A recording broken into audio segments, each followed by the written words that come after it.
साम्राज्य असलेले ज्ञानेश्वर माऊली आजही साक्षात आहेत. आपल्या ज्ञानेश्वर माऊलींची समाधी आहे. काही वर्षांपूर्वी 1972 गोष्ट आहे, 1972ची, की ज्यावेळी काही हेच विचार करणारे वैज्ञानिक विचार करणारे लोक होते.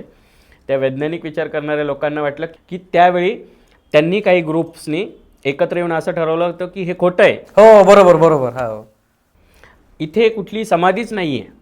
ते सगळे आली होती लोक बघायला. आणि ती सगळी लोक तिथे बघायला आली होती आणि त्यांनी ठरवलं होतं की आम्ही हे खोलून पाहणार समाधी.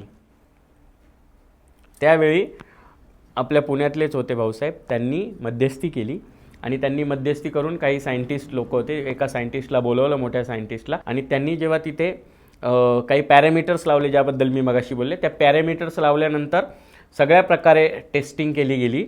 सगळ्या प्रकारे टेस्टिंगमध्ये तिथे एक चैतन्य स्वरूपी ऊर्जा असल्याचं सिद्ध झालं. विज्ञानाला काय दाखवायचं आहे त्यापेक्षा हे कशापासून आलं आहे आणि ही ऊर्जा कशामुळे निर्माण होते हे सगळ्यात महत्त्वाचं आहे. तिथे खरोखर चैतन्य स्वरूपी साम्राज्य असलेले ज्ञानेश्वर माऊली आजही साक्षात आहेत. हा व्हिडिओ पूर्ण पाहण्यासाठी बायोमध्ये लिंक दिलेली आहे. लिंकवर क्लिक करा आणि मिस्ट्री टॉक्स यूट्यूब चॅनलला जाऊन पूर्ण व्हिडिओ पहा.